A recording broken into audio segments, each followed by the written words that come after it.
Hey, so it's been a hot minute since the last video, but I'm finally back because I finished clearing up some projects I've been doing since the start of school. So my schedule is pretty much cleared up, and y'all can expect a bunch more videos coming out, but of course, that's assuming T-Boken follows through as well, alright? But today we are showcasing the Warmonger, and pretty much everything it does. Compared to the Bloodbane, the Warmonger actually has like 5 times the amount of things it does, which is pretty insane. I'll do my best to explain some of them too, because some of them are pretty weird and have some odd interactions on them. But first, as an overview, the Warmonger is an ancient weapon that drops from war mode chests with an undisclosed drop rate. It is likely predicted to be within the realms of 0.01% or so that's what, like a 1 in 1,000. So it's pretty rare. It's pretty dang rare. This is the first time anyone's really gotten it, and they didn't even drop it from war mode. My friend Tato actually just got it from a mod. He got it given as a reward. And also, you lose these weapons on death. So once you die with these weapons, they're gone permanently, okay? So first, let me start off with the Warmonger's special ability, because all these ancient weapons have a special ability. Warmonger's is called Pugnacious. This talent basically says that you become stronger the more you are combat tagged, and the second effect is you gain even more strength when you grip a player. Now first, I just want to jump to the second effect real quick because this thing sucks, alright? It literally only gives you a flat 10% heal whenever you grip someone. And no, this doesn't give bonus Reaper health or something crazy. It's genuinely just absolutely garbage. This effect might be bugged or something because no matter what we did, it literally wouldn't give anything besides a heal. No damage, no resistance, no anything. Literally did nothing. So it's probably bugged. So this one is, and right now, F tier, absolute garbage, okay? But obviously, the real reason you want the Warmonger is for the buffs it gives for each combat tag. I'm going to list them all out, so hey, get ready. Now the buffs for the Warmonger are plus 10% speed, plus 10% damage, plus 10% chip damage, plus 10% posture damage, and plus 10% resistance. It does seem pretty simple, right?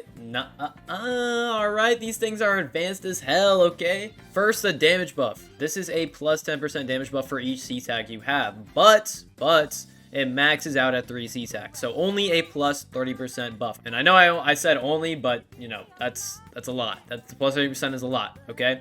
And the cool thing is, this damage buff applies to all forms of damage, including mantras. Secondly, the chip damage buff. This is pretty self-explanatory. The Warmonger itself doesn't actually have any innate chip damage, so we tested this using Precise Swing. And as you can see, the jump in chip damage is quite a lot. But keep in mind that this will also max out at around 3 C-tags. Not around 3 C-tags, it maxes out at 3 C-tags. I don't know why I said that. But also, if you do have a mantra with chip damage, it will buff that as well. So, pretty cool, to be honest.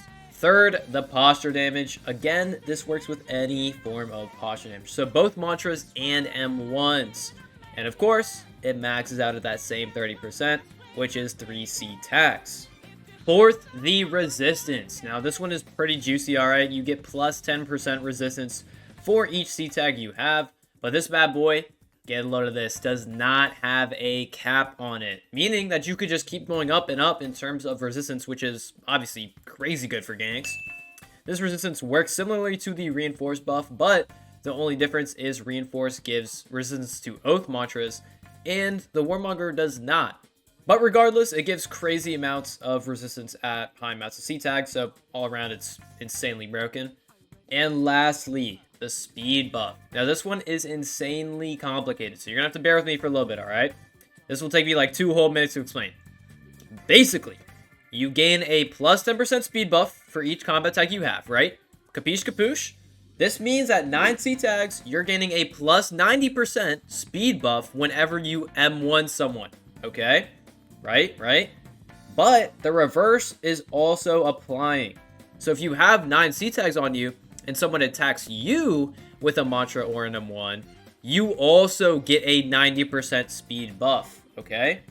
But keep in mind, this doesn't let you ignore hit stun or anything. It doesn't make you go God mode. It just makes you able to move out of combos easier. That's pretty much all it does. It doesn't negate hit stun. But now for the really cool part, alright? So stay with me here.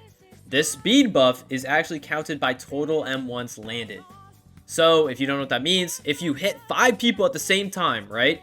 most talents only register that as 1 M1. But with the Warmonger Pugnacious ability, right, that registers as 5 M1s. Meaning, with 9 C tags, that 5 M1s multiplies together to give you a plus 450% speed buff.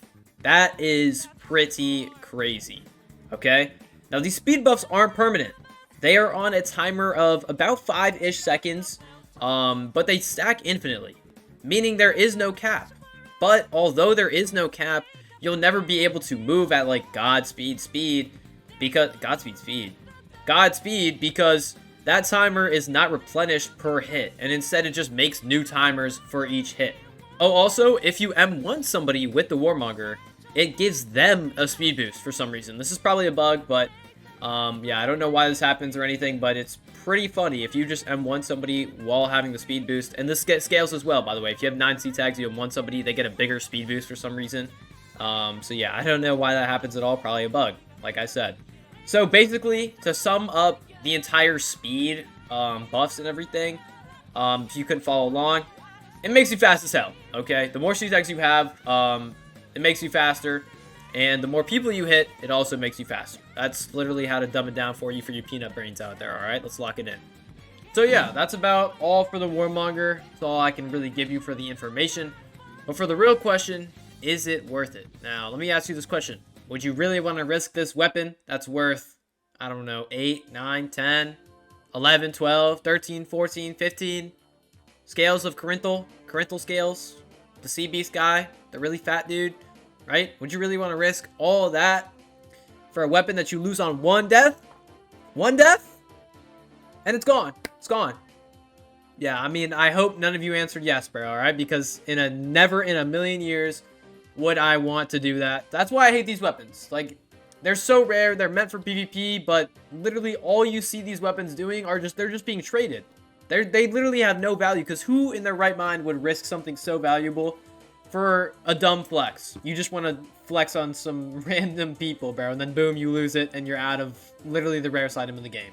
So yeah, that's just my opinion on it. But also, if you do find this weapon, feel free to use it in Chime, because Chime of Conflict deaths don't actually count as losing the weapon, okay? So you're good to go to use Warmonger or Bloodbane in the Chime of Conflict. That's kind of where you can, I guess, really use it. That's like the only place you can use it. So, feel free to do that. And it is not enchantable. Warmonger and Bloodbane are not enchantable. I feel like that's pretty self-explanatory for how strong they are.